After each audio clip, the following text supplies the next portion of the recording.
C'était à Quiberon, donc je suis parti de la grande plage. J'ai l'habitude de nager sur la côte sauvage, mais là, les conditions étaient vraiment trop fortes pour le faire. Parce que Piran, c'est vrai que c'était un cran au-dessus de ce qu'on avait connu en termes de houle et en termes de force de vent. C'est assez difficile à expliquer, c'est une habitude. En fait, je vois le niveau de saturation. C'est pas tant le vent ça va, mais par contre, c'est la puissance des vagues et comment ça rentre sur le spot et voir s'il y a des brèches ou alors si saturé totalement. Et là, c'était complètement saturé avec une puissance qui dépassait un peu toutes les puissances de houle qu'on peut avoir dans d'autres planètes.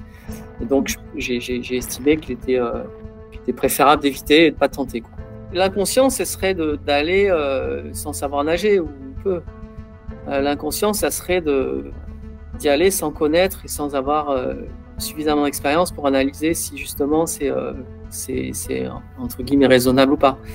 Et donc ça, c'est l'expérience qui fait que, en toute modestie, c'est-à-dire que ça fait une quarantaine d'années que j'évolue dans des univers tempétueux, que ce soit en pratiquant le funboard dans les vagues, ou le surf, ou la voile, voilà, et c'est un environnement que je connais et que je ne vais pas avoir la prétention de le connaître, mais que j'y suis habitué, et en fait, ça me permet d'avoir une analyse fine et une préparation pour aller m'engager dans ces conditions-là.